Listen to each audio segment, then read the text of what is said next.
Hello everyone. सो आज की class में हम देखेंगे कि पीएचपी में असाइनमेंट ऑपरेटर्स क्या होता है और हम इसको कैसे यूज कर पाएंगे, इनके क्या एग्जांपल हैं। सो सेशन स्टार्ट करते हैं।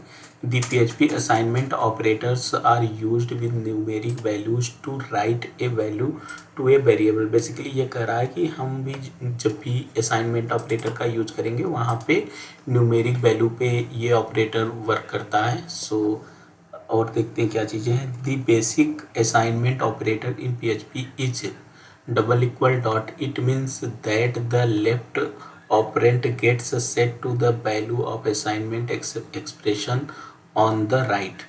मतलब कि हमने यहाँ पे ये आप देख रहे हैं कि डॉट साइन या प्लस साइन का अगर हमने पहले यूज किया तो वो हमने जो हमारा पहले से वेरिएबल है उसको हम दोबारा से असाइन कर रहे हैं कुछ अदर वैल्यू। तो उस पर्टिकुलर ऑपरेटर का यूज करके देखते हैं कि ये हमारा एग्जाम्पल कैसे वर्क करता है। The assignment same as description right. तो यहाँ पे x is equal to Y and x is equal to Y. तो the left operand gets set to the value of the expression on the right. So यहाँ पे हम देखते हैं कि मैंने क्या लिखा। सो हम अपने प्रोजेक्ट डायरेक्टरी में जाएंगे PHP लर्निंग। यहाँ पे हम एक फ़ाइल बनाते हैं 20.php।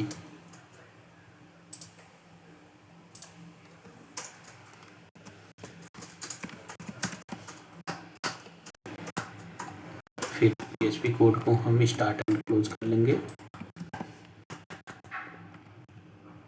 यहाँ पे मैंने लिखा, अब देख रहे हैं मैंने लिखा $x is equal to 10। That's mean कि हमने $x को एक वैल्यू डिफाइन किया 10। जब भी हम इसको इको कराएंगे तो हमें आप देख रहे हैं जो $x को वैल्यू 10 असाइन है इस ये वैल्यू इको होगी।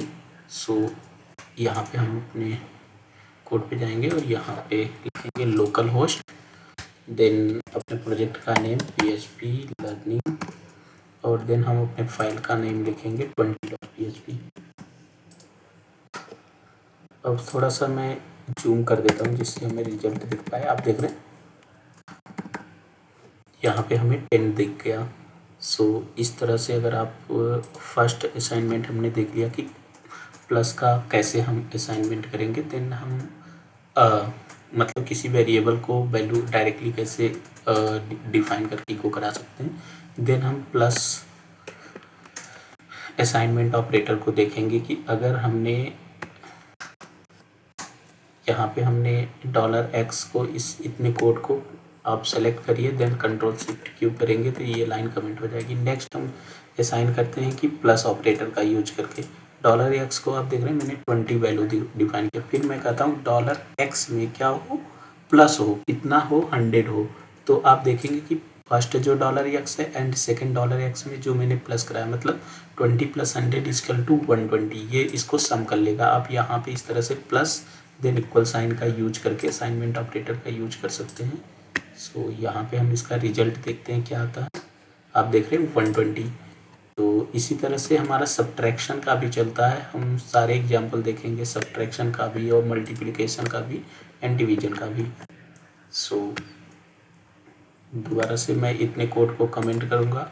सेलेक्ट करने के बाद कंट्रोल शिफ्ट क्यू, देन हमारा कोड कमेंट होने के बाद कंट्रोल यस सेव करना है।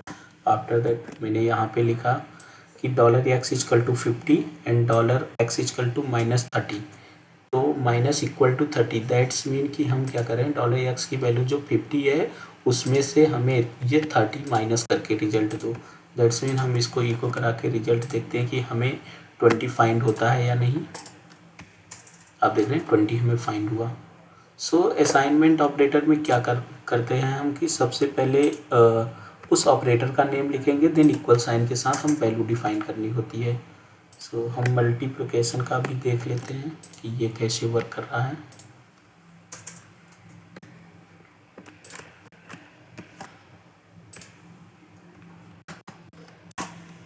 सो अब मैं यहाँ पे इको कराता हूँ $x को। सो यहाँ पे मैं चाहता हूँ कि $x इजकल टू 5 मतलब x के पास 5 वैल्यू है। देन मैं लिखता हूँ $x एस्ट्रिक इक्वल टू 6। मतलब $x जो पहले से हमारा डिफाइन है उसमें उस वैल्यू के साथ इस 6 से मल्टीप्लाई करो, यानी कि हमें 30 आउटपुट आना चाहिए। सो क्या आता है देखते हैं। आप देख रहे हैं 30 आउटपुट हमें फाइंड हो गया। नेक्स्ट हम डिवीजन का भी इसी तरह से देखेंगे।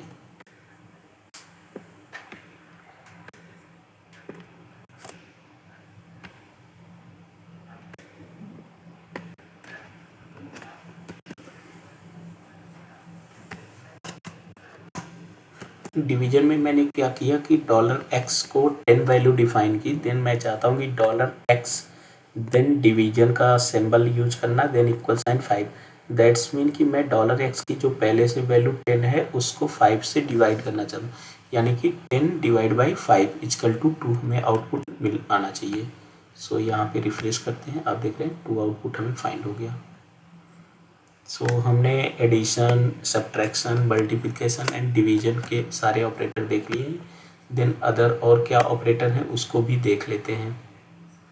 एक होता है हमारा मॉडुलस। सो हम मॉडुलस को भी देखेंगे कि मॉडुलस हमारा कैसे वर्क करता है। मॉडुलस को आपको पता है कि वो हमें रिमाइंडर देता है। तो जैसे कि अब हम जब भी इससे डिवाइड करेंगे, यानी कि 15 डिवाइड बाई 4 इक्वल टू, आप देखेंगे कि रिमाइंडर यहाँ पे 3 बचता है, यानी कि 4 दूनी 8, 4 3 12, तो हमारा 3 रिमाइंडर बच गया।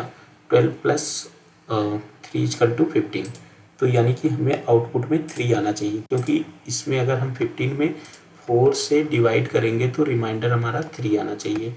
सो हमें क्या ये 3 देता है रिमाइंडर, देखते हैं। सो आप देख रहे हैं यहाँ पे 3 रिमाइंडर। इस तरह से हमने असाइनमेंट ऑपरेटर का यूज करके देख लिया है कि असाइनमेंट ऑपरेटर हमारा कैसे चलता है। फर्स्ट मैंने क्या किया है कि $x में 10 की वैल्यू को डिफाइन किया है। देन सेकेंड मैं क्या किया हूँ, सम एडिशन का यूज किया हूँ असाइनमेंट, आप देख रहे हैं plus sign then equal to. इसी तरह से मैंने यहाँ पे सब्ट्रैक्शन का भी यूज कर लिया।